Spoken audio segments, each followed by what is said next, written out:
আল্লাহ সুবহানাহু ওয়া তাআলা সূরাতুল বাকারাতে ইনফাকের কথা ঈমানের শর্ত হিসেবে উল্লেখ করেছেন। তাই স্বাভাবিক যে ইনফাক সবাই করতে পারে, স্বাভাবিকভাবে কম ধন সম্পদের মালিক, এর নাম হলো সাদাকাতুল ফিতির। কারণ সাদাকাতুল ফিতির এবং যাকাত ওয়াজিব হওয়ার মধ্যে অনেক বড় ফারাক রয়েছে। যাকাতের জন্য ১ বছর টানা সম্পদের মালিক থাকা, কিন্তু সাদাকাতুল ফিতির দিতে হবে প্রত্যেক সামর্থ্যবান, অন্তত ঈদের চাঁদ উদয়ের পরেই যার ঘরে নেশাব পরিমাণ সম্পদ রয়েছে। আর সূরাতুল আ'লা এর ১৪ নম্বর আয়াত প্রত্যক্ষভাবে এর নির্দেশ দেয়।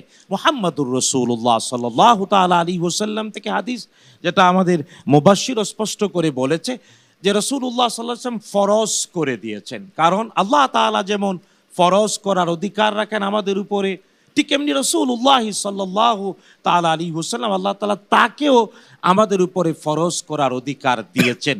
তাই ফুকাহা ইম্মা মুজতাহিদিনের অভিমত সাদাকাতুল ফিতির ফরজ, যদিও হানাফি মাযহাব বা হানাফি স্কুল অফ থট অনুযায়ী এটা ওয়াজিব।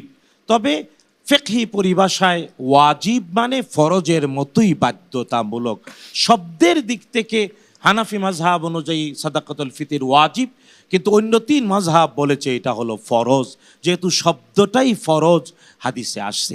আর হ্যাঁ, কাকে দেবে, কখন দেবে, কি পরিমাণ দেবে, কি দিয়ে দেবে, তাও রাসূলুল্লাহ সাল্লাল্লাহু তাআলা আলাইহি ওয়াসাল্লাম খুলে খুলে বর্ণনা করেছেন, নিজে আমল করেছেন, এবং রাসূলুল্লাহ সাল্লাল্লাহু আলাইহি ওয়াসাল্লামের সামনে আসহাব রাসূলিল্লাহি সাল্লাল্লাহু তাআলা আলাইহি ওয়াসাল্লাম আমল করেছেন, নবীজি তা সমর্থন করেছেন। আর এরই ধারাবাহিকতায় এই ১৪০০ বছর পর্যন্ত আমাদের মাঝে সাদাকাতুল ফিতির আসছে। কারণ ঈদের দিনের আনন্দ সবাই ভোগ করবে, ঈদের মাঠে ভিক্ষুক থাকবে না, ইসলাম এটা নিশ্চিত করতে চায়। তাই ঈদের মাঠে যাওয়ার আগে অবশ্যই সাদাকাতুল ফিতির আদায় করতে হবে। ইসলামের এই সৌন্দর্য হাদিস দ্বারাই প্রমাণিত, সুন্নাহ দ্বারাই প্রতিষ্ঠিত, আর মুতাওয়াতের বাস্তবতায় ১৪০০ বছর থেকে আমরা করে আসছি। আল্লাহ বুঝার তৌফিক দিন। حدثنا حدثنا حدثنا حدثنا حدثنا